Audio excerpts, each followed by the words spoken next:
오늘의 주요 뉴스입니다. 한동훈 국민의힘 비상대책위원장이 김건희 여사를 둘러싼 논란에 대해 자신의 생각은 충분히 말씀드렸다며 언급을 자제했습니다. 김 여사 논란을 키웠던 김경률 비대위원은 사퇴할 뜻이 없다고 밝혔습니다.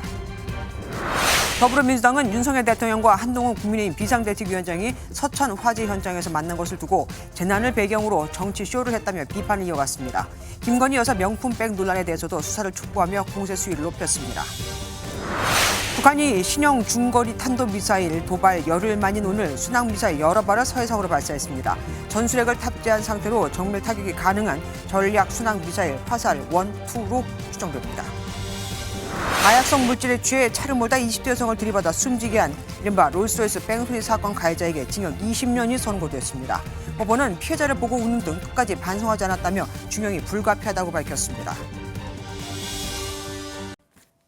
분명히 아쉬운 점이 있고 국민들께서 걱정하실 만한 부분이 있었다. 국민의 눈높이에 생각할 문제니까요. 갈등이라고 할 만한 문제는. 윤석열 대통령과 한동훈 국민의힘 비대위원장의 사이를 갈라놓았던 이른바 윤한 갈등의 시발점은 사실상 김건희 여사 관련 리스크였고 이에 대해 한 비대위원장은 이렇게 일관된 입장을 보여왔습니다. 그럼 어제 대통령과 만났으니 갈등은 다 해결된 걸까요? 아직은 지켜봐야 합니다. 오늘 한 위원장은 제 생각은 이미 충분히 말씀드렸다고 했거든요. 아예 언급을 피한 겁니다. 국민의힘에선 대통령과 한 위원장을 두고 5월 동주라는 표현까지 나왔는데 정말 서로의 이해 때문에 결국은 총선 승리가 되겠죠. 저기를 숨긴 채 손을 맞잡은 걸까요? 오늘은 언급을 자제하는 것으로 넘겼지만 이렇게 총선까지 갈 수 있을까요? 앞으로 김건희 여사 문제를 어떻게 해결해 나가느냐 큰 숙제가 남겨졌습니다. 오늘 첫 소식 정태진 기자가 준비했습니다. 윤석열 대통령과의 만남이 이뤄진 다음 날인 오늘 한동훈 위원장에게 김건희 여사의 사과가 필요하다 생각하느냐고 다시 물어봤습니다. 제가 지금까지 말씀드려온 것에 대해서 제가 더 말씀드리진 않겠습니다. 제 생각은 이미 충분히 말씀드렸습니다. 김 여사를 둘러싼 문제들에 대해 말을 아낀 건데 기존 입장이 변하지 않았다는 걸 내비쳤습니다. 한 위원장은 김 여사 명품 가방 수수 의혹에 대해 기본적으로는 함정이자 계획된 것이라면서도 국민 눈높이를 강조해온 바 있습니다. 입장을 자제한 한 위원장은 정치의 핵심은 민생, 대통령도 마찬가지라며 대학생들과 현장 간담회를 갖는 등 민생 행보와 20대 표심 잡기에 나섰습니다. 그러면서 운동권 정치인들에게 죄송한 마음이 전혀 없지만 청년들에겐 죄송한 마음이 크다며 민주당을 겨냥했습니다. 당내 혼란은 가라앉는 분위기지만 김 여사 관련 문제가 여전히 해결되지 않은 상태인 만큼 김 여사 본인은 물론 대통령실과 여당의 고민이 깊어지고 있습니다. MBN 뉴스 정태진입니다. 더불어민주당은 윤석열 대통령과 한동훈 국민의힘 비대위원장의 화해 소식이 그닥 달갑지 않겠죠. 피해를 당한 국민을 배경으로 갈등 봉합 쇼를 벌였다며 또 김건희 여사 명품백 논란이 혹 수면 아래로 내려갈까 공세 수위도 더 높이고 있습니다. 이병주 기자입니다. 윤석열 대통령과 한동훈 비상대책위원장이 충남 서천 화재 현장에서 만난 이튿날 민주당은 이재명 대표까지 나서 비판 수위를 끌어올렸습니다. 이 대표는 수해 지원 활동을 갖다 비가 더 오면 사진이 잘 나올 것 같다고 말해 논란이 됐던 국민의힘 김성원 의원 일화까지 거론하며 역사에 남을 사건이라고 꼬집었습니다. 절규하는 피해 국민들 앞에서 그걸 배경으로 일종의 정치 쇼를 한 점에 대해서는 아무리 변명해도 변명이 되지 않을 것입니다. 대통령의 전례 없는 당무 개입이 드러난 사건이라며 대통령실과 한 위원장 간 봉합된 갈등도 다시금 부각시켰습니다. 특히 갈등의 원인 중 하나로 지목된 김건희 여사 명품백 논란에도 화력을 집중했습니다. 김건희 여사 같은 경우는 명품백과 관련돼서 사과로 끝날 일이 아닙니다. 사과는 기본이고 이 문제에 대해서는 수사를 통해서 국민의힘은 돼지의 눈으로 보면 모든 것이 추해 보인다며 정치쇼 지적을 반박하고 국민 고통 앞에 멈춰야 할 정쟁을 민주당이 키우고 있다고 맞받았습니다. 민주당은 당내 대책기구까지 만들어 대통령의 당무 개입 논란을 문제 삼겠다는 계획인데 총선판에 또 다른 변수가 될지 주목됩니다. MBN 뉴스 이병주입니다. 윤석열 대통령과 한동훈 비대위원장의 이번 갈등 봉합 과정을 거치면서 한 위원장의 입지가 되레 더 견고해졌다는 평가가 나오고 있습니다. 사퇴 압박 카드를 들고 나올 정도로 강경했던 대통령실이 공천 룰을 지키지 않았다며 지목했던 김경률의 사퇴나 한동훈 위원장의 사과가 없었는데도 갈등이 봉합됐으니까요. 심지어 당내에선 특히 일부 수도권에서는 한 위원장의 목소리를 대변하는 일명 친한계 목소리까지 나올 정도입니다. 김도영 기자가 취재했습니다. 일각에선 대통령실과 비대위의 갈등 국면은 한동훈 비상대책위원장이 사실상 판정승을 거뒀다는 의견이 나옵니다. 이유는 크게 두 가지입니다. 우선 갈등의 단초였던 김경률 비상대책위원의 거취 문제가 해결되지 않았다는 점입니다. 아직 김 비대위원의 사퇴나 불출마 등의 움직임은 나오지 않고 있습니다. 이틀 만에 봉합은 이루어졌지만 한 위원장이 김건희 여사의 명품백 수수 의혹에 대한 입장 변화가 없었다는 것도 주목할 만합니다. 국민 걱정 많다고 하셨는데 어떻게 해결할지. 별다른 상황 변화가 없는데도 갈등 봉합이 이루어진 만큼 한 위원장의 의견이 관철된 것 아니냐는 분석입니다. 수도권 중심으론 윤심보다 친한계 행보도 나타나고 있습니다. 태영호 의원은 한동훈 비대위 체제로 끝까지 가야 한다. 유경준 의원도 국민을 보고 나선 길 할 일 하면 된다고 밝혔습니다. 이 같은 발언은 한 위원장으로 선거를 치르는 게 지지층 외연 확장에 더 유리하다는 판단이 작용한 것으로 풀이됩니다. 다만 총선을 앞두고 단일 대우 유지가 유리하다는 게 대체적인 당내 분위기인 만큼 권력 분화로 보기엔 섣부르다는 지적도 나오고 있습니다. MBN 뉴스 김도영입니다.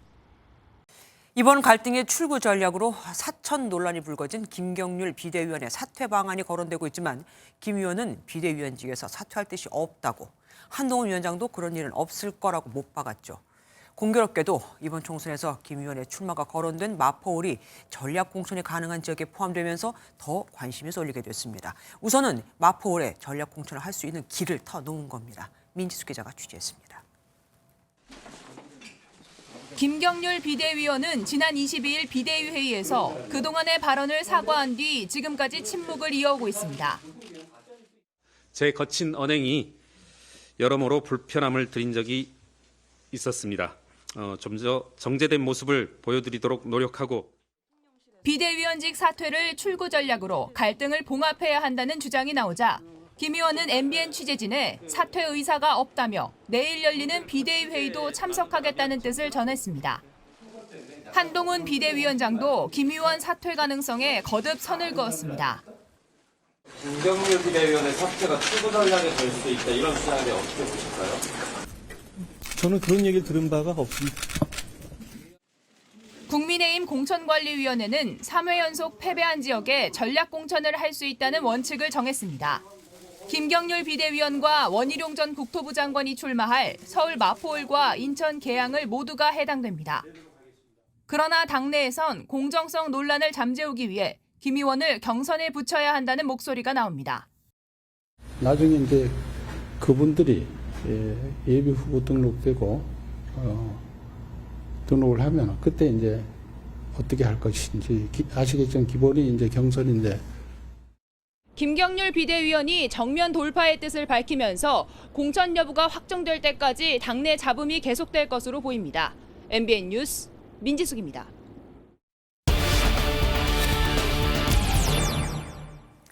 어제 깜짝 열차 회동 이후 대통령실과 당내 분위기, 정치부 김정 기자가 좀 더 자세히 뉴스 추적해 보겠습니다. 어서 오십시오. 김 기자, 윤석열 대통령과 한동훈 비대위원장, 이제 그럼 우리 원팀으로 봐도 되겠습니까? 지금으로서는 갈등 봉합이라는 이 표현보다는요, 봉합 수순이라는 이 표현이 더 정확할 것 같습니다. 네. 어제 열차 회동으로 윤 대통령과 한 비대위원장 사이 얼어붙었던 분위기가 풀리면서 이야기를 할 여건이 조성됐다고 보면 됩니다. 여러 의원들의 이야기를 들어보니 이제부터 시작이라는 의견이 많았습니다. 그 말씀이 이해가 되는 게 오늘 한 비대위원장의 발언을 보면 그 전과 달라진 게 전혀 없어요. 네, 맞습니다. 그 갈등의 핵심인 김건희 여사 문제, 그리고 김경률 비대위원 거취 문제 모두 대통령의 요구를 받아들인 건 전혀 없습니다. 맞습니다. 그리고 앞서 리포트에서 보셨듯 김 비대위원의 사퇴도 물론 없습니다. 대통령과 만남 후 바로 입장을 바꾸면 윤석열 아바타 또는 수직적 당정 관계라는 야당의 비판을 고려한 것으로 보입니다. 각자 상호 협력하는 동반자 관계라고 하는 것이 옳겠습니다. 그리고 이럴 경우 한동훈 비대위가 내세운 변화와 혁신의 가치가 되레 퇴색돼 더 중요한 민심을 이룰 수 있다는 우려가 작용했다는 관측입니다. 하긴 대통령실 입장에서는 김건희 여사에 대해서 쓴소리를 하면 결국은 제거되는구나 뭐 이런 인식을 심어줘서는 안 될 테니까 더 그럴 겁니다. 또 의아한 건요. 예전과 달리 친문 의원들의 집단 움직임이 없었습니다. 네, 말씀하신 대로 그 친윤 위원들이 한 비대위원장을 사퇴해라 이런 목소리는 지금 전혀 없습니다. 그러게요. 김 여사에 대한 도를 넘는 발언을 하고 또 사천 논란이 있는 김 비대위원의 거취를 압박하는 움직임도 없는데요. 의원들 이야기를 들어보면 총선을 앞둔 지금은 지역구에 매진할 때다. 의원들끼리 모여 이번 갈등을 이야기해볼 시간도 없다며 논란을 마무리 짓는 분위기입니다. 과거 이준석 그리고 나경원 이때하고 달리 이렇게 한동훈 비대위 체제에 힘이 실리는 이유가 있겠습니까? 가장 큰 이유 바로 70여일 앞으로 다가온 총선 그 공천 때문인데요. 네. 물론 공천은 공관위원장 주도로 이뤄지지만 한 비대위원장의 말대로 지금 당을 이끄는 건 한동훈 비대위원장입니다.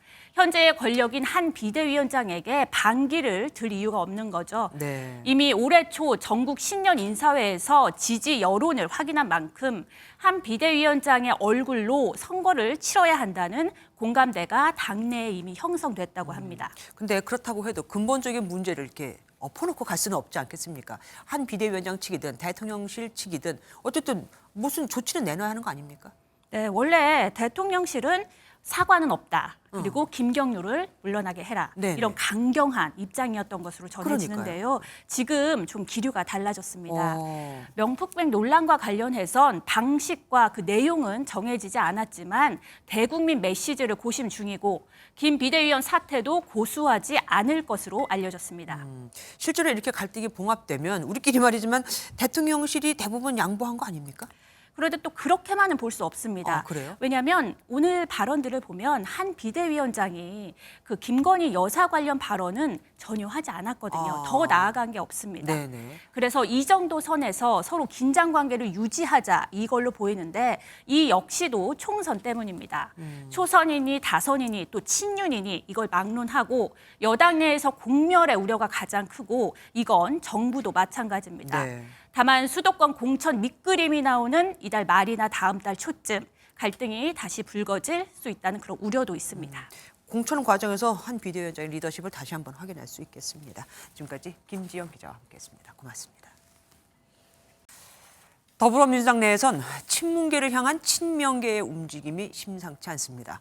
안 그래도 윤석열 대통령을 탄생시킨 전임 정부 사람들은 다 책임져라고 공세를 펴고 있었는데 이재명 대표의 측근이 갑자기 친문 현역 의원의 지역구로 출마지를 옮기는가 하면 친문 패권을 주장하며 탈당한 이현주 전 의원의 복당까지 추진하고 있거든요. 당내 친명, 친문 세력 간 갈등이 더 커지게 생겼습니다. 서영수 기자입니다.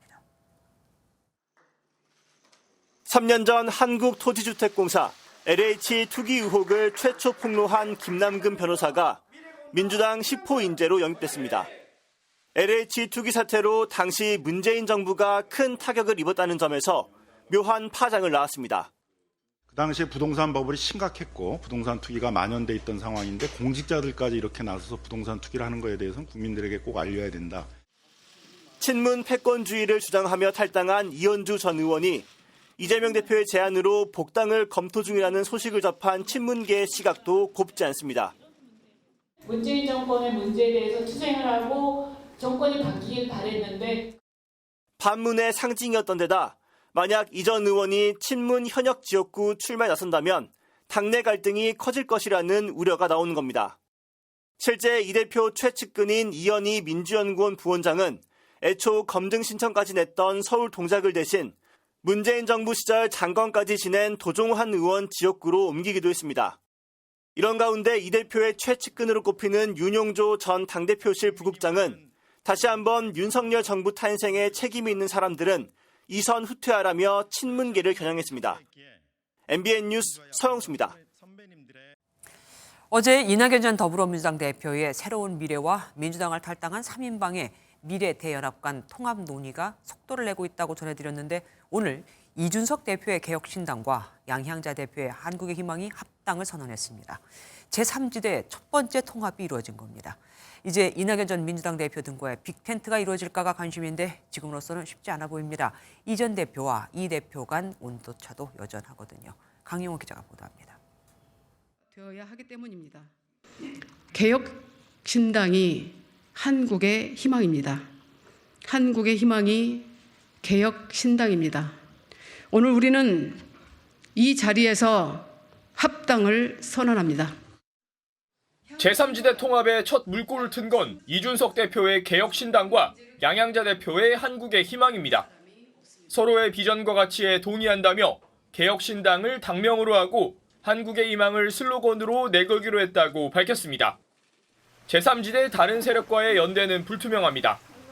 이낙연 전 민주당 대표의 새로운 미래와 민주당 탈당 3인방의 미래대연합 간 통합은 이번 주 이뤄질 전망이지만 두 축인 이 대표와 이 전 대표 사이 이견이 여전합니다. 이 대표는 개혁의 방향에 동의하는 세력과는 연대의 문이 열려 있다면서도 빅텐트 구성 시기나 방식만 주목받는 것에 대한 우려를 나타냈습니다. 얼마나 다양한 세력이 모이냐보다는 결국에는 공통의 목표를 설정할 수 있냐의 문제인데 미래와 비전에 대한 이야기를 좀 더 반면 광주를 찾은 이 전 대표는 빅텐트 구성에 대한 의지를 또 한 번 드러냈습니다.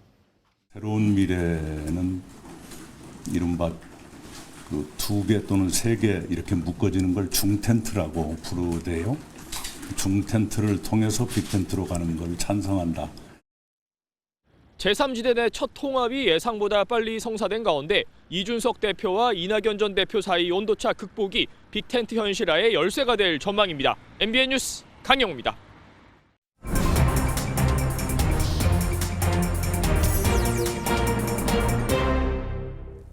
정치톡톡 시간입니다. 국회 출입하는 김태희 기자와 함께합니다. 어서 오십시오.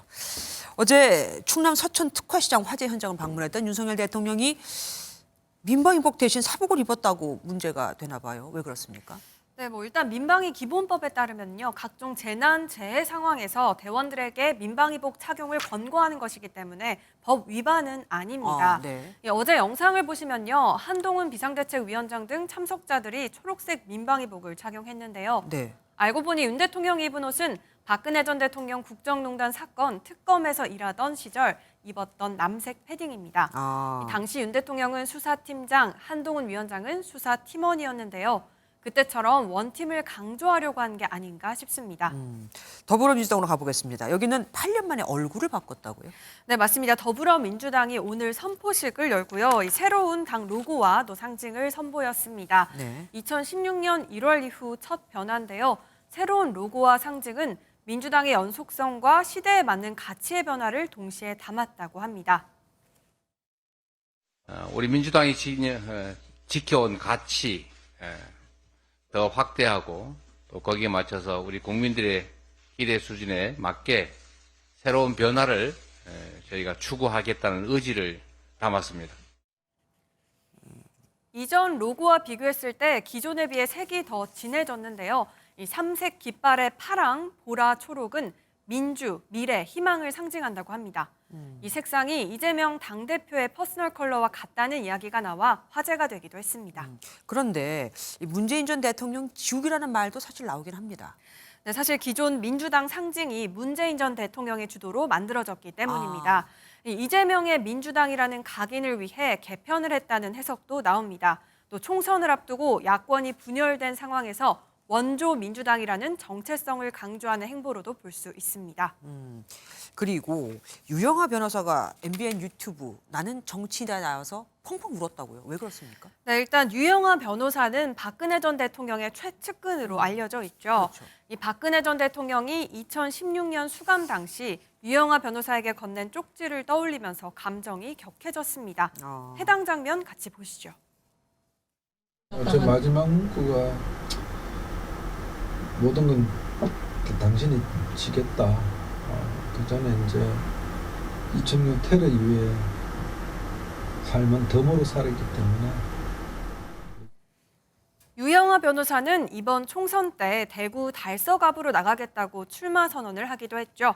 이 관련 내용은 내일 아침에 MBN 유튜브를 통해 확인하실 수 있습니다. 예, 지금까지 김태희 기자와 함께했습니다. 고맙습니다. 북한이 극초음속 미사일이라고 주장한 신형 중거리 탄도미사일을 발사한 지 열흘 만에 이번엔 순항 미사일을 쐈습니다. 순항 미사일은 로켓 동력으로 날아가는 탄도미사일과 달리 제트 엔진과 날개를 이용해 비행하기 때문에 요격이 쉽지 않죠. 북한의 순항 미사일이 우리 군 당국에 포착된 건 4개월 만인데 전술 핵 탑재가 가능한 것으로 추정됩니다. 권용범 기자입니다. 합동참모본부는 북한이 오늘 오전 7시쯤 북측 서해상으로 발사한 순항미사일 수발을 포착했다고 밝혔습니다. 우리 군은 감시 및 경계태세를 강화한 가운데 북한의 추가 징후와 활동을 주시하고 있습니다. 북한이 지난해 9월 2일 시험 발사한 전략 순항미사일로 전술핵 탑재가 가능한 화살 1, 2형으로 추정됩니다. 핵전투부를 모의한 시험용 전투부를 장착한 장거리 전략 순항 미사일 2기가 실전 환경 속에서 발사됐습니다. 군 당국은 사거리가 짧지 않고 지상에서 발사했을 가능성에 무게를 두고 세부 재원을 분석 중입니다. 순항미사일은 탄도미사일보다 낮은 고도와 속도로 비행하는 게 특징입니다. 팔자형 비행 궤도로 요격망을 피해 지휘소와 기지 등 주요 군사시설을 정밀하게 타격할 수 있어 위협적입니다. 화살 순항 미사일을 운영하는 부대의 실전 운영 능력을 테스트하기 위한 훈련 차원의 발사로 보여집니다. 총선을 앞두고 각종 미사일 발사를 통해 단계적으로 도발 수위를 끌어올리는 북한의 살라미 전술이란 분석이 나옵니다. MBN 뉴스 권용범입니다. 우리 정부가 처음으로 탈북민들의 인권을 보호해달라고 중국에 요청했습니다. 박근혜 정부 시절엔 난민 보호 문제를 언급했지만 북한을 명시적으로 거론하지 않았고 문재인 정부 시절엔 아예 탈북민 관련 질의를 하지 않았었거든요. 하지만 중국은 탈북민은 불법 입국자라는 입장을 되풀이했습니다. 중국의 인권 상황이 개선되고 있다는 자화자찬도 빼놓지 않았고요. 참, 이 와중에 북한은 중국의 인권 상황을 칭찬했습니다. 베이징에서 윤석정 특파원입니다. 유엔 보편적 정례 인권 검토에서 우리 정부가 중국 정부에 탈북민 보호를 공개 요청했습니다.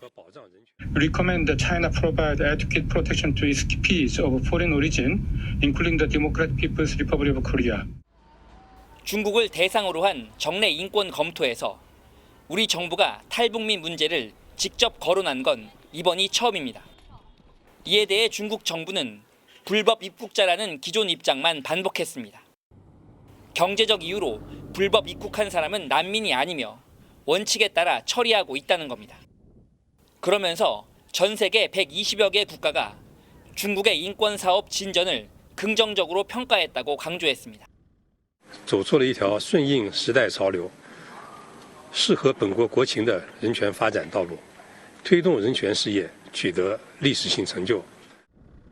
북한 역시 중국 인권 상황을 두둔하고 나섰습니다. And ensure the equal enjoyment of human rights and achieve advancement of common prosperity through the Chinese path to modernization. 중국 내 탈북민들의 열악한 상황이 계속 알려지면서 국제사회의 관심과 노력을 이끌어내기 위한 방안을 고민해야 할 때입니다. 베이징에서 MBN 뉴스 윤석정입니다. 하루 평균 162만 건. 지난해 우리나라 공공 분야를 상대로 이루어진 해킹 공격입니다. 이 중 80%가 북한 소행이었죠. 특히 올해는 우리나라에서 국회의원 선거도 있는 만큼 온라인을 통한 가짜뉴스 유포 등이 더 심해질 것으로 예상됩니다. 김종민 기자가 보도합니다. 김정은 북한 국무위원장은 지난해 8월과 9월 군사시설을 잇따라 방문하며 특히 해군력을 강조했습니다. 김정은 동지께서는 함선 공업의 중흥은 더는 물러설 길이 없고 반드시 실현시켜야 할 최중대 과제라고 하시면서 바로 이 시기 북한 해킹 조직은 국내 조선업체 4곳을 해킹해 도면과 설계 자료를 빼갔습니다. 김정은 위원장이 식량난 해결을 지시하면 국내 농수산 기관을 집중 공격하는 등 사실상 김 위원장이 해킹 목표를 진두지휘하는 모습을 보였습니다. 지난해 우리나라 공공 분야를 대상으로 한 해킹은 하루 평균 162만 건으로 이 중 80%가 북한 소행으로 나타났습니다. 중국과 북한을 해킹 공격의 최대 위협으로 평가하고 있습니다. 해킹 대상도 다양해지고 수법도 고도화되고 있습니다. 은행을 비롯한 금융기관이 주 타깃이었다면 이젠 개인 가상자산까지 목표가 되고 있고 생성형 AI를 활용해 해킹 대상을 물색하고 해킹에 필요한 기술을 검색하는 정황도 확인됐습니다. 국정원은 올해 총선이 있는 만큼 SNS를 통해 가짜뉴스나 딥페이크 영상을 유포하는 공격이 늘어날 걸로 전망했습니다. 국정원은 관계기관과 협력해 선거철 국론 분열을 노린 공격에 적극 대처하고 AI 활용 해킹에 대한 대응 방안도 강구할 계획입니다. MBN 뉴스 김종민입니다.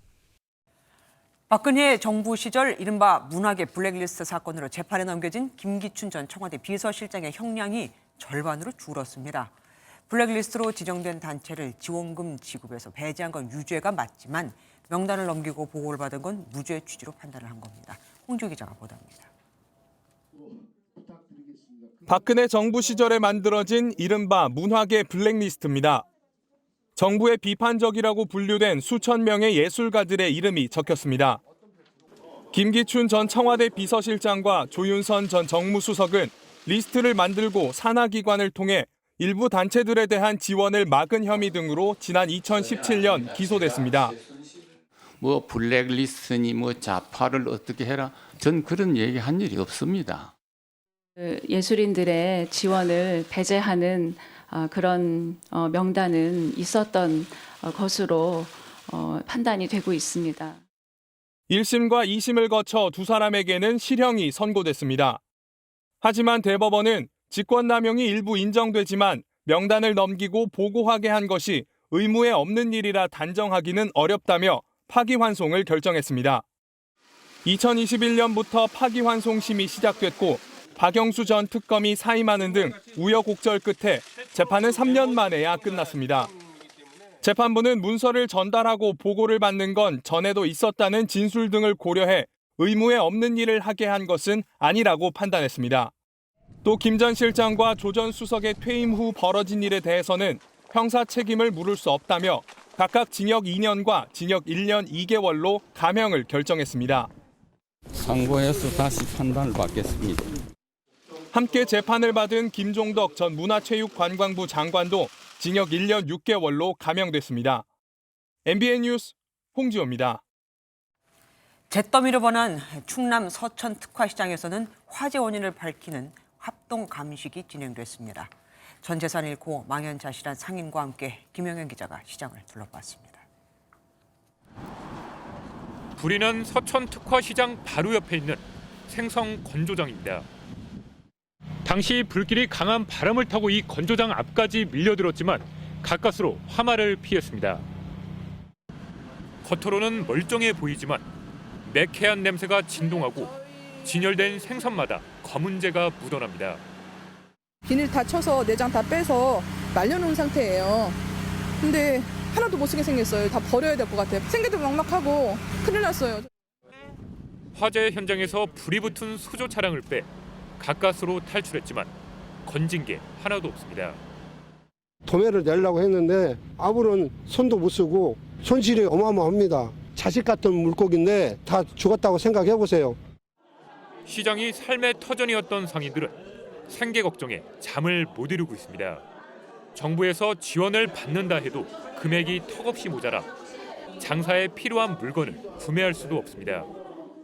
액수로 1억 원대가 넘어가는데 평생을 저희들이 이제 아이들 가르치면서 조금 해서 모아는 전 재산이 거기가 들어가 있는데 금방 가게만 마련해주면 어떻게 하느냐고요. 시장에선 화재 원인을 밝히기 위한 합동 감식이 진행됐습니다. 경찰 감식반은 발화지점인 수산동 1층 점포 인근의 전선시설과 소화 설비를 집중적으로 살폈습니다. MBN 뉴스 김영현입니다. 택시가 고속도로 1차로에서 무려 37km를 역주행하는 영화에서나 나올 법한 일이 대구에서 실제로 벌어졌습니다. 대구에서 경주까지 거꾸로 간 건데 아무도 다치지 않은 건 기적 중의 기적입니다. 긴박했던 고속도로 상황 심우영 기자가 포착했습니다. 고속도로를 달리던 경찰차 한 대가 비상회차로를 돌더니 부산 방향으로 역주행을 시작합니다. 같은 시각 반대편 경주 부근에선 경찰차가 고속도로를 지그재그로 달리며 다른 차의 속도를 늦춥니다. 이른바 트랙픽 브레이크가 성공하면서 화물차 한 대는 도로 전체를 가로질러 세워졌고 다른 한 대는 갓길까지 틀어막았습니다. 다시 부산 방향.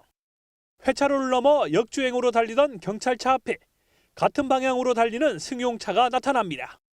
황급히 경찰차가 앞을 가로막고 운전자를 붙잡습니다. 화물차들이 도로를 막은 곳과는 불과 100m 남짓. 하마터면 정면 충돌할 뻔한 아찔한 상황입니다. 워낙 빨리 내려가다 보니까 따라가고 있었어요. 팔점에서 이제 속도를 쳤죠. 속도를 트레일러를 세워가지고 운전자들 다 하차시켜가지고 갓길로 다 유도하고. 대구 혁신도시에서 경주 터널 앞까지 37km를 역주행한 건 음주운전도 마약운전도 아닌 영업용 택시였습니다. 택시는 목적지인 경북 영천과 다른 방향으로 가다 반대 방향이라는 손님 말에 고속도로에서 그대로 차를 돌렸습니다. 도로교통법상 고의로 역주행하면 100만 원 이하의 벌금이 부과됩니다. 운전자의 실수로 확인될 경우 범칙금은 6만 원에 불과합니다. MBN 뉴스 심우영입니다. 얼마 전 5.18 민주화 운동이 북한이 주도한 내란이라고 보도한 신문을 시의원들에게 배포한 인천시 의회 허 의장 소식 보도해드렸죠. 결국 허 의장 의장직에서 물러났습니다. 해임을 주도한 의원들은 대부분 허 의장이 얼마 전에 긴급 탈당한 국민의힘 소속입니다. 노승환 기자가 보도합니다. 허식 의장 불신임의 건은 가결되었음을 선포합니다.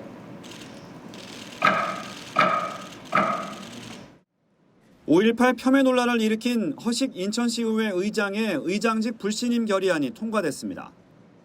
의원 40명 가운데 33명이 출석해 24명이 찬성표를 던졌습니다. 눈에 띄는 건 이달 초만 해도 국민의힘 소속이던 허 의장의 불신임, 즉 의장직 해임을 같은 국민의힘 소속 시의원들이 주도했다는 점입니다. 불신임 결의안을 공동 발의한 의원 19명 중 7명이 민주당, 무려 12명이 국민의힘 의원입니다. 한동훈 국민의힘 비상대책위원장의 영향이 큰 것으로 보입니다.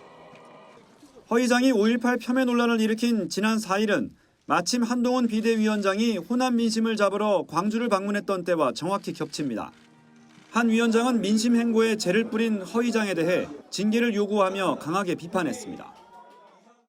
그런 분들이 자유민주주의 정당, 보수정당, 자유시장 경제를 추구하는 정당의 주류에 있어서는 안 된다는 말씀을 분명히 확인한 것이고 허 의장은 징계를 피하기 위해 다음 날 급히 탈당을 선언했고 결국 국민의힘 의원들이 실력 행사에 나섰습니다.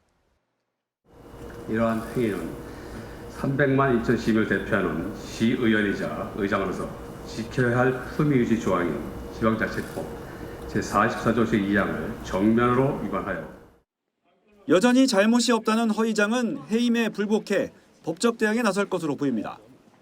MBN 뉴스 노승환입니다. 마약성 약물에 취한 상태로 운전하다 20대 여성을 쳐 숨지게 한 일명 롤스로이스 뺑소니 가해자에게 법원이 징역 20년을 선고했습니다. 재판부는 피의자가 쓰러진 피해자를 보고 웃는가 하면 범행 직후 증거인멸의 급급 또 반성도 하지 않는다며 엄벌이 필요하다고 밝혔습니다. 우정환 기자입니다. 인도로 돌진한 상태로 멈춰있는 한 차량. 비틀거리며 자리를 뜬 운전자는 다시 현장에 돌아왔다가 체포됩니다. 운전자는 사고 당일 피부 미용 시술을 받으며 마약성 약물을 투여받은 상태였습니다. 약물에 취한 상태로 롤스로이스 차량을 몰다 20대 여성을 쳐 숨지게 한 28살 신모 씨에게 1심 법원이 징역 20년을 선고했습니다. 신 씨는 구호 요청을 하려 이동한 거라며 도주한 게 아니라고 주장해왔습니다. 저도 정신이 온전치 않은 상황에서 저도 거기에 병원이 있으니까 이제 병원 원장님에게 막 구호 조치를 그러니까 도와달라고. 하지만 법원은 다른 시민이 119에 신고했고 신 씨가 구급차 사이렌 소리가 들릴 때 오히려 자리를 떴다며 도주가 맞다고 판단했습니다. 또 체포 당시 쓰러진 피해자를 보고 웃고 반성은커녕 증거인멸에 급급했다며 엄벌이 필요하다고 질타했습니다. 아울러 이번 사건은 최근 늘어나는 마약 투약으로 무고한 사람이 희생될 수 있다는 점을 보여준다며 이례적으로 검찰 구형과 같은 형량을 선고했습니다. 마약 투약 의혹과 현장에서의 도주 또는 증거인멸 시도 같은 부분들도 모두 인정하셨기 때문에 만약에 검사의 구형이 조금 더 높았다면 조금 더 중한 형이 선고될 수 있지 않았을까 하는 아쉬움이 여전히 남아있습니다. 앞서 신 씨에게 마약성 약물을 투여하고 다른 환자들을 성폭행한 혐의로 구속된 의사 연모 씨도 재판에 넘겨졌습니다. MBN 뉴스 우종원입니다. 과외 앱으로 알게 된 20대 또래 여성을 무참히 살해하고 시신을 훼손해 유기한 혐의로 1심에서 무기징역을 선고받은 정유정 기억하시죠? 법정에서 무려 21차례나 반성문을 제출하며 뉘우치는 것처럼 하더니 뒤에선 억지로 반성문을 썼다고 아버지에게 말한 사실이 드러났습니다. 검찰은 항소심에서 사형을 구형할 예정입니다. 박상호 기자입니다. 검찰은 정유정의 항소심 첫 공판에서 새로운 증거 자료를 재판부에 제출했습니다. 정유정이 구치소에서 가족과 접견할 때 주고받은 대화 녹취록입니다. 녹취록에서 정유정은 아버지에게 억지로라도 성의를 보이려고 반성문을 적어냈다고 말합니다. 또 할아버지에겐 경찰이 압수수색하기 전에 미리 방을 치워놨어야지라며 타박하기도 했습니다. 그동안 21차례나 반성문을 제출하고 새 사람으로 살아갈 기회를 달라고 해놓고 뒤에선 전혀 다른 모습을 보인 겁니다. 다른 녹취록에는 정유정이 가명 사유를 고민하는 말도 담긴 것으로 전해졌습니다. 법정에서 그 모습은 100%까지는 아니어도 상당한 부분은 다 조작된 거예요. 전혀 반성이나 그런 의미가 없어요. 검찰은 새 녹취록을 근거로 1심 때와 같이 사형 선고가 필요하다는 점을 재차 강조했습니다. 정유정의 변호인은 녹취록이 가족 간 사적 대화인 만큼 비공개로 증거 조사를 해달라고 재판부에 요청했습니다. MBN 뉴스 박상호입니다.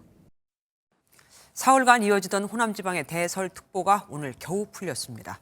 하지만 산간마을은 여전히 눈발이 이어지고 있고 길이 막혀 오도 가도 못하는 사람이 태반입니다. 이번에 눈이 가장 많이 쏟아진 산간마을에 정치훈 기자가 들어가 봤습니다. 전라북도 정읍과 순창 사이에 있는 산간마을입니다. 사흘째 쏟아진 눈은 관측 기록상 32cm. 마을은 온통 눈세상입니다. 쏟아진 눈은 애써 키운 블루베리 시설을 무너뜨리고 인삼밭도 망가뜨렸습니다. 세워둔 차도 눈 속에 파묻혔습니다. 이런데도 손쓸 엄두가 나질 않습니다. 가고 싶어도 갈 수가 없습니다. 그저 눈이 그치기만 기다릴 뿐입니다. 겁나요. 겨울이 겁나. 안 왔으면 좋겠어요. 진입로는 눈 속에 파묻혔어도 마을의 한과 공장은 바쁜 하루를 보냅니다. 쇠찬 눈보라에 고드름마저 휘었지만 손을 놓을 수가 없습니다. 명절 앞두고 이제 얼마 남지 않아서 이제 마무리 작업하고 있습니다. 어르신들도 그렇고 일하는 사람들이 아무도 안 다쳤으면 좋겠고. 산간마을 입구는 이처럼 무릎이 빠질 정도로 눈이 쏟아졌습니다. 제설이 안 된 마을 입구는 이처럼 접근하기가 힘들어 고립될 수밖에 없습니다. 이틀째 배달하지 못한 소포를 들고 집배원은 바퀴에 체인을 답니다. 당연히 힘들죠. 당연히 힘든데 또 주민들이 또 기다리고 있으니까 좀 조심해서 좀 올라갔다 오려고 합니다. 대설특보가 해제되면서 눈은 잦아들었지만 산간마을의 겨울은 이제 시작입니다. MBN 뉴스 정춘입니다. 한파가 이어져도 야외가 일터인 근로자들은 칼바람을 피할 수가 없죠. 정부가 이번 주 한파 기간 이런 야외 작업 근로자들의 건강관리 점검에 들어갔습니다. 건설 현장엔 65세 이상 어르신도 꽤 많습니다. 김민수 기자가 근로감독관과 함께했습니다. 체감온도 영하 19.4도를 기록한 서울의 한 건설 현장입니다. 흙막에 벽체를 세우고 터파기 작업이 한창인데 공정률이 5.2%에 불과해 황량한 들판처럼 보입니다. 보시는 것처럼 이곳 현장엔 비바람을 막을 구조물이 없어 한파 속에서 야외 근로자들이 그대로 노출될 수밖에 없습니다. 방한 용품으로 중무장한 근로자들이 고체 연료를 태운 열기에 의지해 작업을 이어갑니다. 젊고 건강한 근로자가 있으면 좋겠지만 건설 현장 기피 탓에 가려받을 처지가 아닙니다. 야외 근로자 25명의 평균 연령은 54살로 적지 않은 데다 이 가운데 7명은 56살 이상이거나 심혈관계 질환이 있어 한파에 특히 취약합니다. 지금은 젊은 친구들이 잘 안 하려고 하니까 우리는 해왔던 사람들이고. 긴급 점검에 나선 고용노동부 근로감독관들이 현장을 살펴봅니다. 특히 눈여겨본 건 한랭질환 자가진단표가 설치된 휴게시설입니다. 작업장에서 도보로 3분 거리에 3군데 설치돼 있어 야외 근로자들이 몸을 녹일 수 있습니다. 한파특보가 내려진 날에는 근로시간 40분에 20분 휴식을 보장한다는 게 시공사 측 설명입니다. 추운 시간대는 작업 시간을 조정하거나 따뜻한 장소에 주기적으로 휴식을 취하는 등 5개 작업을 최소화하는 게 무엇보다 중요합니다. 최근 5년간 한랭질환 재해 발생자 43명 가운데 42명이 12월과 1월에 집중됐는데 특히 72.1%인 31명이 1월이었습니다. 고용노동부는 이번 주 한파 기간 야외 작업이 많은 사업장을 대상으로 집중 점검을 하고 안전수칙을 반복 위반하면 관련법에 따라 처분하겠다고 밝혔습니다. MBN 뉴스 김민수입니다. 미국 공화당 뉴햄프셔주 경선에서 트럼프 전 대통령이 또다시 헤일리 전 대사에 압승했습니다. 중도층이 두터워 표심을 초기에 확인이 가능하고 그래서 대선 풍향계로 불리는 곳입니다. 트럼프가 사실상 공화당 후보로 확정됐다는 평가가 나오는 가운데 바이든 대통령과의 재대결도 확실시되고 있습니다. 워싱턴에서 최준락 특파원입니다. 또 한 번의 압승으로 트럼프 전 대통령이 공화당 대선 후보 굳히기에 들어갔습니다. 트럼프 전 대통령은 뉴햄프셔주 경선에서 과반 이상을 획득하며 경쟁자인 헤일리 전 대사를 두 자릿수 격차로 앞섰습니다. 트럼프 전 대통령은 사실상 공화당 대선 후보가 확정됐고 경쟁자인 헤일리 전 유엔 대사는 사기꾼이라며 조롱하듯 사퇴를 압박했습니다. And we beat her so badly but Ron beat her also. You know, Ron came in second and he left. She came in third and she's still hanging around. 2연패로 위기에 몰린 헤일리 전 대사는 승리한 트럼프 전 대통령의 축하를 전하면서도 경선을 이어가겠다는 의지를 밝혔습니다. This race is far from over. There are dozens of states left to go. And the next one is my sweet state of South Carolina. 바이든 대통령도 비공식적으로 이뤄진 경선에서 압도적인 우위로 승리하면서 트럼프 전 대통령과의 재대결이 확실해졌다는 분석입니다. 민주당은 다음 달 3일 사우스 캐롤라이나 주에서 본격적인 경선에 들어가면서 트럼프 대세론에 제동을 건다는 전략입니다. 바이든 대통령과 트럼프 전 대통령의 재대결 가능성이 커진 가운데 최근 여론조사에서는 지지율 격차가 벌어진 것으로 나타나 민주당 내에서는 비상이 걸렸다는 평가가 나옵니다. 워싱턴에서 MBN 뉴스 최종락입니다. 전 세계에서 하루가 가장 늦게 시작하는 곳이 바로 알래스카죠. 러시아가 겨우 80억 원에 미국에 판 땅이기도 하고요. 그런데 최근 푸틴 러시아 대통령이 알래스카 매각을 불법으로 선언했다는 설이 온라인에서 계속 퍼졌고 이에 미국이 발끈하고 나섰습니다. 푸틴 대통령이 정말로 그랬을까요? 주진희 기자입니다. 미국 국무부 브리핑에서 갑자기 알래스카 소유권에 대한 질문이 나옵니다. Putin apparently today signed an order declaring a 1983 sale of Alaska to the United States as illegitimate, quote unquote. Do you have a response to that? 부대변인은 당황한 듯 답변을 이어갑니다. He signed something today that said the sale of Alaska is illegitimate. Well, I think I speak for all of us in the U.S. government to say that certainly he is not getting it back. 주변에서는 취재진들의 실소가 터집니다. 지난 1867년 크림 전쟁 이후 금전난에 시달리던 러시아가 알래스카를 미국에 팔았는데 단돈 720만 달러, 우리 돈 80억 원 정도에 넘겼습니다. 그런데 러시아 극우주의자들 사이에서 이 협상이 무효라는 주장이 제기됐고 SNS에서는 실제 푸틴 대통령이 판매가 불법이라는 명령에 서명했다는 출처 불명의 글들이 떠돌고 있는 상황입니다. 쓸데없는 땅인 줄 알고 팔았던 알래스카가 알고 보니 엄청난 양의 석유와 지하 자원이 매장된 금싸라기 땅이었기 때문입니다. 오는 3월 러시아 대선을 앞두면서 이런 주장이 더 무분별하게 제기되고 있지만 푸틴 대통령은 알래스카 매각과 관련해 선동당하면 안 된다며 선을 긋고 있습니다. MBN 뉴스 주유진입니다. 지난해 11월 한 달간 태어난 아기가 17,000명까지 줄어들었습니다. 월별 기준으로 재앙 수준입니다.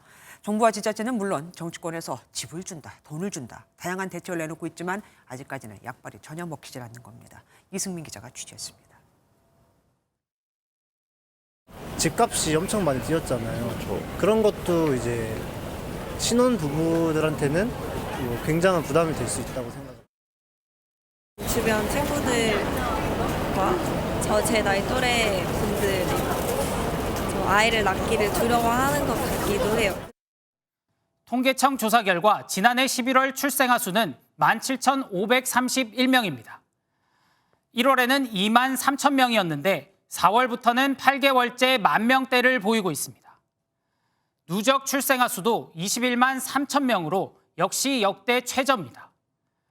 40년 전이죠. 1981년에는 한 해 86만 명이 태어났는데 2002년 49만 명대로 감소한 뒤 지금은 그 반토막 수준까지 떨어졌습니다.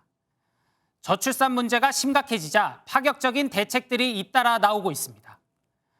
국토교통부는 출산 부부에 매년 7만 가구의 특별 우선 공급을 제공하고 집을 살 때 최저 연 1.6%로 대출도 해주기로 했습니다. 출생아 한 명당 1억 원 이상 주겠다고 약속한 지자체들도 있습니다. 서울시 의회는 애를 낳는 신혼부부에게 공공임대주택을 우선 배정하는 방안도 추진합니다.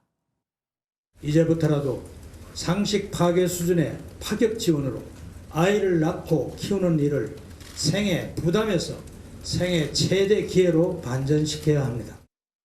국민의힘 나경원 전 의원은 결혼 시 2억 원을 20년간 대출해주고 아이를 낳을 때마다 3분의 1씩 탕감해주자는 제안을 했고 민주당도 가구당 1억 원을 대출해주되 셋째까지 낳으면 전액 감면하는 방안을 제시했습니다.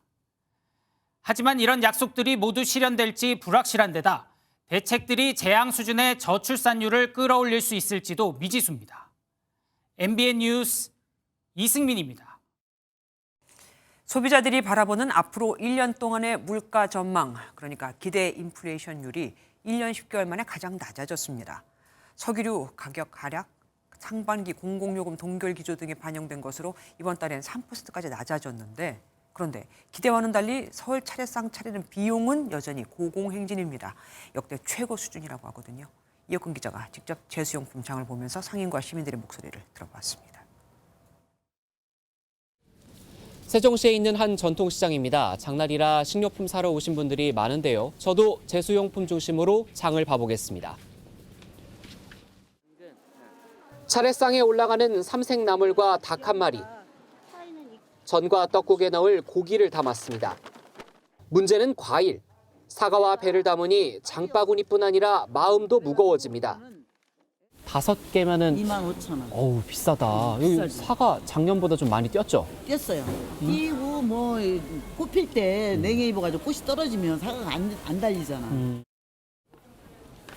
10가지 정도 제수용품을 장바구니에 담아봤는데요. 이것만 해도 10만 원이 훌쩍 넘습니다. 비교적 저렴한 전통시장도 이 정도다 보니 대형마트에선 물건을 담기조차 부담스럽습니다. 너무 비싸요. 너무 비싸서 이거를 지금 집을까 말까 막 그러는 게 많아요. 올해 설 차례상을 차리는데 전통시장에서 사면 28만 원, 대형마트에선 38만 원이 들 것으로 전망됐습니다. 역대 최고치입니다. 제수용품에 빠지지 않는 사과와 배 등 농산물 가격이 여전히 고공행진하면서 전반적인 차례상 물가를 끌어올린 겁니다. 정부기관에선 대형마트 차례상 비용을 34만 원으로 민간기관보다 낮게 보긴 했지만 시민들이 체감하기엔 역시 높아 보입니다. MBN 뉴스 이혁근입니다. 그동안 외국인과 재외 국민이 보험료를 한 푼도 내지 않고 국내 건강보험의 피부양자로 등록해 보험 혜택을 누린 경우가 많았죠. 무임승차라는 비난이 컸는데 이게 오는 4월부터는 어려워집니다. 우선은 기본 6개월은 대한민국에 거주하고 있었어야 합니다. 전남주 기자입니다. 중국의 한 사이트입니다. 우리나라 건강보험을 검색하면 혜택만 쏙 빼먹는 요령을 쉽게 찾아볼 수 있습니다. 실손보험에 가입해 혜택을 받는 경험담이 나오고 각종 치료를 부추깁니다. 지난 2021년 기준 외국인이 낸 건강보험료는 1조 6천억 원, 중국인을 대상으로 한 건보는 109억 원의 적자를 기록하자 국회에서도 문제를 제기했습니다. 국민의 땀과 노력으로 만들어진 건보기금이 외국인 의료 쇼핑 자금으로 줄줄 새서는 안 됩니다. 건보 먹튀, 건보 무임승차 막겠습니다. 한국계 외국인을 포함한 외국인과 외국에 거주하면서 한국 국적을 유지하는 재외국민 등은 오는 4월부터 6개월 이상 국내에 거주해야 건강보험 피부양자 자격을 얻을 수 있게 됩니다. 건보공단 관계자는 외국인의 친인척이 피부양자로 이름을 올려 필요할 때만 국내에 들어와 수술이나 치료를 받고 출국하는 일을 막겠다는 취지를 담고 있다고 설명했습니다. 다만 피부양자가 19세 미만 미성년 자녀이거나 배우자일 경우 취업, 유학, 결혼 이민 등 거주 사유가 있으면 즉시 건보 혜택을 받을 수 있습니다. MBN 뉴스 전남주입니다. 주 4일 근무제 얘기가 나오기도 하지만 위기 속에선 주 6일 근무도 부족하다고 본 걸까요? 국내 대기업 SK가 20년 만에 토요일에 열리는 사장단 회의를 부활시켰습니다. 글로벌 경기 침체로 인한 위기의식 때문입니다. 다른 기업들도 임원 규모를 줄이거나 연봉을 동결시키고 있습니다. 한범수 기자입니다. SK그룹이 토요 사장단 회의를 20년 만에 부활시켰습니다. 그룹 임원과 주요 계열사 CEO가 월 2회 토요일에 모이는데 그룹 경영 전반에 대한 심도 있는 논의가 이뤄질 전망입니다. 20년 만에 부활한 이유는 최태원 SK그룹 회장의 신년사 사자성어 해현 경장에서 찾을 수 있습니다. 검은 고주를 고쳐맨다는 뜻으로 경영 고삐를 바짝 조여야 한다는 위기감의 의미로 해석됩니다. 지금은 사라졌지만 삼성그룹은 수요 사장단 회의를 열어 외부 강연을 듣고 사업 방향을 논의한 적이 있습니다.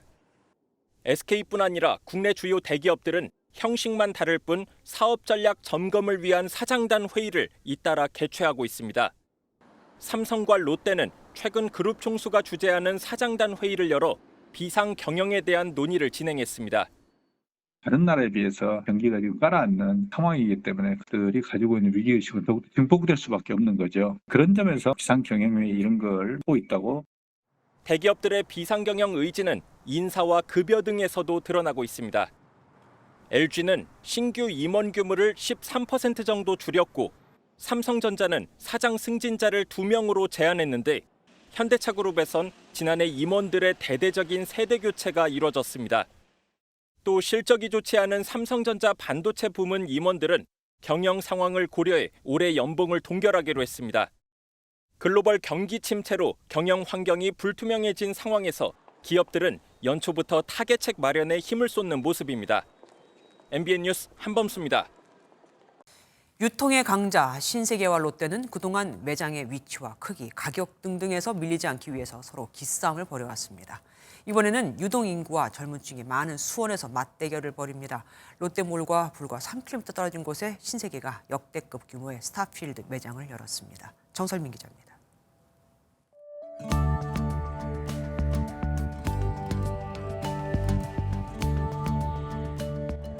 수도권 남부의 중심인 수원의 복합 쇼핑몰 스타필드가 새롭게 문을 엽니다. 축구장 46개 크기인 연면적 10만 평 규모의 성수동의 편집숍부터 용리단길의 맛집까지 서울의 핫플레이스가 고스란히 옮겨왔습니다. 아날로그 감성에 빠져 음악과 커피를 즐기는 LP 카페 등 말 그대로 MZ들의 놀이터로 꾸며졌습니다. 되게 많은 매장, 유명한 매장들도 입점되어 있고 되게 이 안에서만 하루 종일 충분히 놀아도 될 정도로 가족 중심으로 꾸며진 기존 매장과는 달리 MZ세대를 위한 공간으로 마련됐습니다. 강남의 명소인 별마당 도서관도 서울을 벗어나 첫 선을 보입니다. 4층부터 7층까지 이어진 높이 22m의 서고가 눈길을 사로잡습니다. 120만 수원 시민은 물론 수도권 남부 500만 명을 아우른다는 계획입니다. 저희는 MZ세대를 좀 더 타겟으로 해서 공간 경험을 좀 더 강조하기 위한 그런 어떤 새로운 매장을 저희는 구현했다고 보십니다.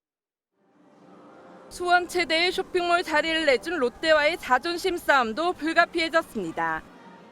스타필드에서 불과 3km 떨어진 롯데몰은 MZ세대를 겨냥해 새 단장한 뒤 오는 4월 새롭게 문을 열 예정입니다. 대학생과 기업들이 모이면서 젊은 층들이 수가 증가됐음에도 불구하고 이들이 쇼핑하고 즐길 수 있는 공간이 부족했다는 점이 수원이 새로운 유통의 성지로 등장하게 됐다. 한 해 유동인구 1억 명의 젊은 도시 수원에서 펼쳐지는 유통 라이벌 대전이 본격화됩니다. MBN 뉴스 정세민입니다.